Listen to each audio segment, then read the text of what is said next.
So guys यार, अगर आप चेक करना चाहते हो अपनी वेबसाइट को कि आपकी वेबसाइट गूगल एडसेंस से अप्रूव होगी या नहीं, या गूगल एडसेंस से में अप्लाई करने से पहले आप अपने ब्लॉग को चेक करना चाहते हो, सो ये वीडियो आपके लिए बहुत ही ख़ास होने वाली है। सो गाइस, आज मैं आपको टॉप 13 पॉइंट्स बताने वाला हूँ जिनको मद्देनज़र रखते हुए अगर आप गूगल एडसेंस के लिए अप्लाई करते हो सो आपको इंशाल्लाह 100% गारंटी के साथ गूगल एडसेंस का अप्रूवल मिल जाएगा। पर्सनली मैं खुद भी यही पॉइंट्स को चेक करता हूं गूगल एडसेंस में अप्लाई करने से पहले, और अगर आप अप्लाई करना चाहते हो तो इन पॉइंट्स को लाजमी से चेक कीजिएगा। बाद में परेशानी से बेहतर है ये 5 से 7 मिनट की वीडियो आपके लिए बहुत ही इंपॉर्टेंट होने वाली है। दोस्तों, अगर आज के टाइम की बात की जाए, कोई बंदा मुझे कहे कि समर भाई आपको सबसे इजी ब्लॉगिंग में क्या चीज़ लगती है, तो मैं उसको कहूँगा कि भाई गूगल एडसेंस का अप्रूवल। क्योंकि दोस्तों स्टार्टिंग में मुझे फ्री डोमेन के ऊपर अप्रूवल मिला था ब्लॉग स्पॉट वाले के ऊपर, और उस टाइम से तकरीबन 3 साल हो चुके हैं और अप्रूवल वेबसाइट्स पर लेकर मेरा इतना एक्सपीरियंस हो चुका है कि अब मुझे समझ आ गई हैं ये चीज़ें। और मेरा एक्सपीरियंस ही इतना है कि मैं जो भी वेबसाइट बनाता हूं जिस तरीके से भी उस पर मैं अपने जो मेरा हिसाब है, जो मैंने एक स्ट्रक्चर बना के रखा हुआ है, उसके मुताबिक जब मैं किसी भी निश के ऊपर काम करता हूं और जब भी मैं अप्लाई करता हूं तो मुझे 100% गूगल एडसेंस का अप्रूवल मिल जाता है। सो आपको भी अप्रूवल लाजमी से मिलेगा, बट इस वीडियो को देखने के बाद, इन पॉइंट्स को चेक करने के बाद। बट वीडियो को स्टार्ट करने से पहले आपसे रिक्वेस्ट करना चाहूँगा कि जितने भी प्यारे प्यारे भाई आप इस वीडियो को देख रहे हो, जल्दी से अपने प्यारे प्यारे हाथों को थोड़ी सी हरकत दें, वीडियो को लाइक करें, नीचे लाल सब्सक्राइब बटन पर क्लिक करके चैनल को सब्सक्राइब करें और बेल आइकन को प्रेस कर लें। सो गाइस, गूगल एडसेंस के अप्रूवल का जो पॉइंट नंबर 1 है वो है टॉप लेवल डोमेन। यहाँ पर सबसे ज़्यादा लोग गलती करते हैं, स्टार्टिंग में बहुत ज़्यादा बिगिनर्स जो हैं वो गलती करते हैं। दोस्तों, अगर मैं खुद की बात करूँ तो 1 साल मेहनत करने के बाद, 1 साल ब्लॉग के ऊपर काम करने के बाद मैंने एक डोमेन परचेज़ की थी। बहुत ज़्यादा लोग क्या करते हैं कि सस्ते डोमेन्स परचेज़ कर लेते हैं, जैसा कि लो लेवल डोमेन परचेज़ करते हैं और गूगल एडसेंस का अप्रूवल लेने की कोशिश करते हैं। लेकिन दोस्तों, आपने बिल्कुल भी ऐसा नहीं करना है। अगर आपके पास पैसे नहीं है डोमेन लेने के, सो आप कोई इशू की बात नहीं है, फ्री वाली डोमेन के ऊपर भी काम कर लें, कोई इशू की बात नहीं है, एडसेंस का अप्रूवल उस पर भी मिल जाएगा। लेकिन लो लेवल डोमेन लेने का कोई फ़ायदा नहीं है। एक तो आपको अप्रूवल नहीं मिलेगा, दूसरा आपकी रैंकिंग भी नहीं होगी। एक बार टॉप लेवल डोमेन आप खरीद लें। टॉप लेवल डोमेन कौन सी होती है मैं आपको बता देता हूँ। .com, .pk, .org, .net, .edu, ये टॉप लेवल डोमेन हैं। इनमें से आप कोई भी डोमेन ले सकते हो, अपने कंट्री कोड के साथ भी जा सकते हो, .com के साथ भी जाना चाहो जा सकते हो, edu, org इनके साथ भी आप जाना चाहो तो जा सकते हो। इसके अब 2 फ़ायदे हैं टॉप लेवल डोमेन के। पहला फ़ायदा ये होगा कि आपको गूगल एडसेंस का अप्रूवल जल्दी मिलेगा, ठीक है, ये एक फ़ायदा बहुत बड़ा हो गया। और दूसरा फ़ायदा ये होगा कि आपकी रैंकिंग भी अच्छी रहेगी। जो लो लेवल डोमेन्स होते हैं वो गूगल के ऊपर रैंक नहीं करती, क्योंकि गूगल उनको प्रेफर ही नहीं करता। जब आपकी टॉप लेवल की डोमेन होगी और आप उस पर मेहनत करोगे, क्योंकि साफ ज़ाहिर है आपने मेहनत तो करनी है, जब आप मेहनत करोगे और लो लेवल डोमेन के ऊपर करोगे तो फ़ायदा कुछ नहीं है, ना रैंकिंग होगी आपकी, जो है वो आप डिमोटिवेट होंगे और छोड़कर चले जाएंगे। लेकिन अगर आप टॉप लेवल डोमेन यूज़ करते हो सो आपकी रैंकिंग भी बढ़ेगी और साथ साथ आपकी डोमेन की अथॉरिटी भी बढ़ेगी, आपकी डोमेन अथॉरिटी भी बिल्ड होगी, ठीक है। सो आपने स्टार्टिंग में ही एक टॉप लेवल डोमेन को यूज़ करना है। सो फ्रेंड्स, डोमेन तो परचेज कर ली। अब नेक्स्ट हमारा जो पॉइंट है वो है point number 2, right a high quality content. यहाँ पर दोस्तों अब डोमेन को परचेज करने के बाद आपके पास जो सेकंड काम आपने करना है या अपनी वेबसाइट में आपने चेक करना है वो ये है कि आपने कंटेंट अपनी वेबसाइट पर किस तरह से लिखा हुआ है। मुझे आजकल बहुत ज़्यादा मैसेज व्हाट्सएप पर इस किस्म के लोगों के भी आ रहे हैं कि वो कह रहे हैं कि सर हमें पॉलिसी वायलेशन या लो वैल्यू कंटेंट का एरर मिलता है, ठीक है। सो ये एरर क्यों आता है? जब भी आपके ब्लॉग पर ऐसा कंटेंट होगा जो कि गूगल प्रेफर ही नहीं करता है या जिसको सपोर्ट ही नहीं करता है, या ऐसा कंटेंट होगा जिसको देखने के बाद गूगल समझ जाएगा कि भाई ये जो है वो बिल्कुल भी वैल्यूएबल कंटेंट नहीं है, इससे भी अच्छा और ऑथेंटिक कंटेंट पहले ही मेरे पास पड़ा हुआ है, सो गूगल आपके उस कंटेंट को जो है वो कबूल नहीं करेगा और गूगल उसको रिजेक्ट कर देगा। सो आपने फोकस करना है क्वालिटी कंटेंट के ऊपर। फॉर एग्जांपल, यहाँ पर अगर मैं आपको एक एग्जांपल देता चलूँ कि अगर मैं एक वेबसाइट बनाता हूँ मोबाइल के ऊपर, ठीक है। अच्छा, अब मुझे मोबाइल के बारे में कुछ भी नहीं पता, लेकिन मैं चाहता हूँ कि यार मुझे मोबाइल के ऊपर वेबसाइट बना के रैंक करवानी है, ठीक है। सो मैं कोई सैमसंग का, कोई ओप्पो का या कोई भी मोबाइल लूँगा और उसके बारे में मुझे क्योंकि इन्फॉर्मेशन नहीं होगी, बस मैं दूसरी वेबसाइट से थोड़ा थोड़ा कहीं ना कहीं से कॉपी करूँगा, कॉपी करने के बाद अपनी वेबसाइट पर चिपका कर उसको पब्लिश कर दूंगा। लेकिन जब गूगल का क्राउलर सिस्टम उसको क्राउल करेगा सो गूगल उसको अंडरस्टैंड कर जाएगा कि ये जो बंदा है इसने फलां जगह से इसको कॉपी किया है, अपने से कुछ चीज़ नहीं लिखी, इसको कुछ भी पता नहीं है इस चीज़ के बारे में। और जब हम गूगल एडसेंस के लिए अप्लाई करेंगे तो फौरी हमारी वेबसाइट रिजेक्ट होकर हमारे पास आ जाएगी। सो ये आपने मिस्टेक नहीं करनी है।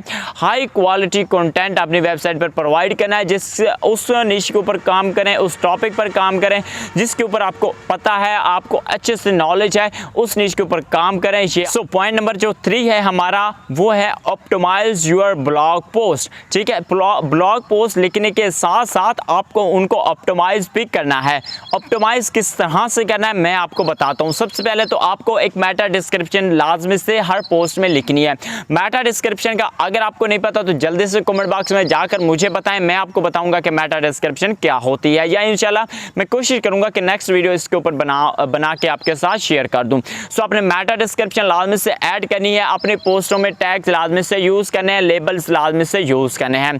जो आर्टिकल आप लिख रहे हो, जो पोस्ट आप लिख रहे हो उसकी ऑन पेज एसईओ लाजमी से करनी है और ऑफ पेज एसईओ भी लाजमी से करनी है। सो ये होगी आपकी पोस्ट ऑप्टिमाइजेशन।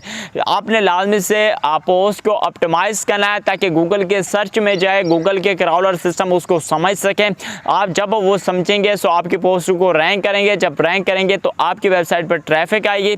मैटर नहीं करती ट्रैफिक अप्रूवल के लिए, बट यहाँ पर यह बात भी समझना लाजमी है कि जब तक ट्रैफिक नहीं आएगी, अप्रूवल मिल भी गया तो आपकी अर्निंग बिल्कुल भी होने वाली नहीं है। सो लाजमी से आपने अपने पोस्टों को ऑप्टिमाइज भी करना है। So number 4, right 20+ high quality post on your blog. ठीक है, आपके ब्लॉग पर गूगल एडसेंस के लिए अप्लाई करने से पहले आपके ब्लॉग पर 20+ पोस्टें होना लाजमी हैं। अगर आपके ब्लॉग पर 20+ पोस्टें अवेलेबल हैं तो आप ज़रूर से अप्लाई कर सकते हैं, बट ये जो पॉइंट मैं बताता आ रहा हूँ पीछे, ये भी आपने लाजमी से माइंड में रखने हैं।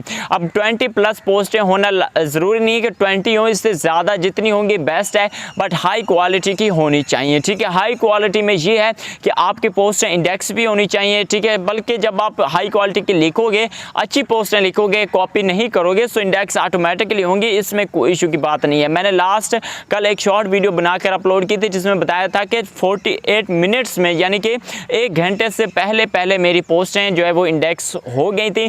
मैंने उसका लाइव आपको जो है वो वीडियो बनाकर भी शेयर की थी, मेरे चैनल पर पड़ी होगी, जाकर देख लेना। सो जिन लोगों के माइंड में रहता है कि सर हमारी पोस्टें इंडेक्स नहीं हो, उसे मैं उनसे रिक्वेस्ट करूँगा कि जब आप हाई क्वालिटी पोस्टें, आर्टिकल लिखना या हाई क्वालिटी कंटेंट प्रोवाइड करना स्टार्ट कर दोगे सो आपकी पोस्टें लाजमी से जो है वो इंडेक्स होना स्टार्ट हो जाएंगी, ऑटोमेटिकली इंडेक्स होंगी, आपको मैनुअली इंडेक्स करने की ज़रूरत नहीं पड़ेगी। So number 5, blog domain old at least 3 to 5 months. ठीक है, जो भी आप डोमेन, जिस ब्लॉग को भी अप्लाई करना चाहते हो, आपकी जो डोमेन है वो 3 से 5 महीने ओल्ड होनी चाहिए। अब यहाँ पर आपके माइंड में क्वेश्चन आएगा कि सर ये बात तो नहीं है, नए ब्लॉग पर भी, नए डोमेन पर भी अप्रूवल मिल जाता है। बिल्कुल मिल जाता है, यहाँ पर यह बात समझने की ज़रूरत है।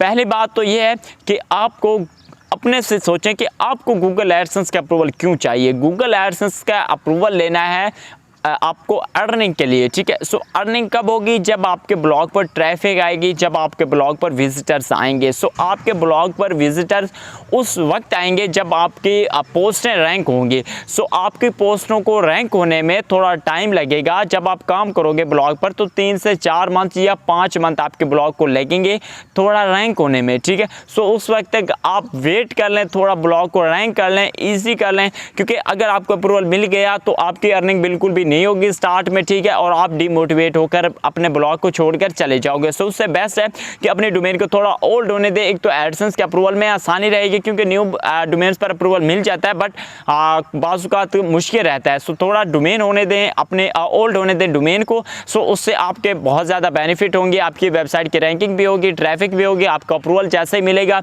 आप ऐड चालू करोगे, ट्रैफिक ऑलरेडी आ रही होगी, सो आपकी पहले दिन से अर्निंग स्टार्ट हो जाएगी। So guys, number 6, customise your blog. So finally अब आते हैं कि अपने ब्लॉग को आपने कस्टमाइज भी लाजमी से करना है, थीम अच्छी से यूज़ करनी है। कस्टमाइजेशन किस तरह से की जाती है इस पर मेरी वीडियो एक बनी भी हुई है, बट फिर भी मैं आपको बता देता हूँ कि कस्टमाइजेशन में आपके थीम का सबसे पहले तो जो होम स्ट्रक्चर है वो अच्छे से डिज़ाइन होना चाहिए, पेजेस ऑल होने चाहिए, आपकी जो वो ब्लॉग की जो पोस्टें हैं, जो कैटेगरीज हैं, उनकी सेटिंग होनी चाहिए, यानी कि प्रोफेशनली वेबसाइट की लुक होनी चाहिए। थीम आप फ्री वाली यूज़ करना चाहो तो कर सकते हो, बट मैं आपको रिकमेंड करूंगा कि पेड वाली यूज़ करें।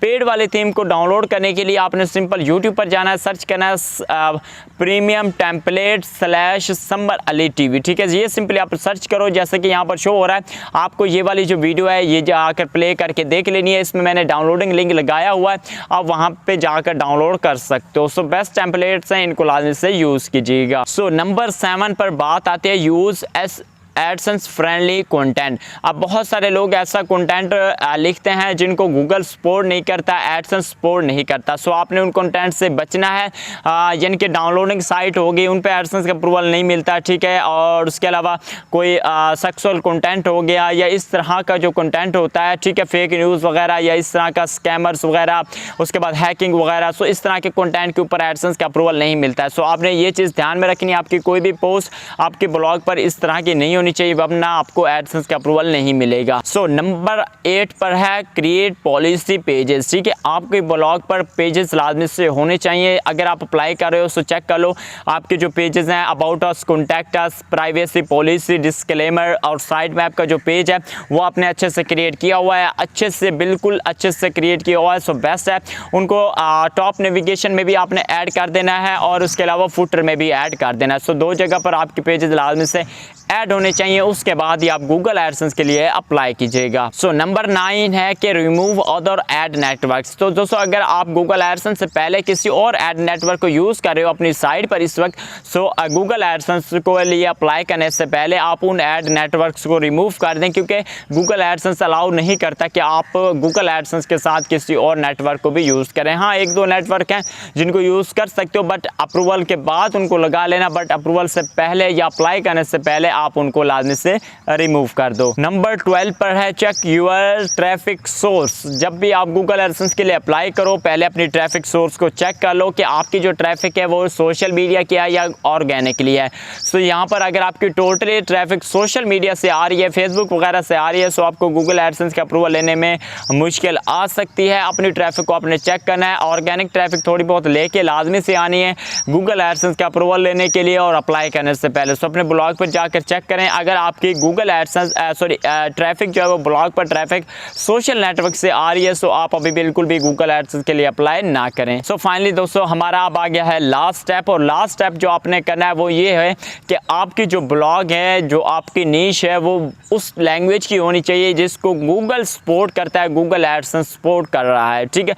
सो गूगल एडसेंस किन लैंग्वेजेस को सपोर्ट करता है, स्क्रीनशॉट आपको शो हो रहा है, इसमें से देख लें। आप गूगल पर भी सर्च कर सकते हैं कि कौन कौन से लैंग्वेज गूगल एडसेंस सपोर्ट करता है, आपको वहाँ पर मिल जाएंगे। गूगल एडसेंस की पॉलिसी में भी जाकर आप चेकआउट कर सकते हो।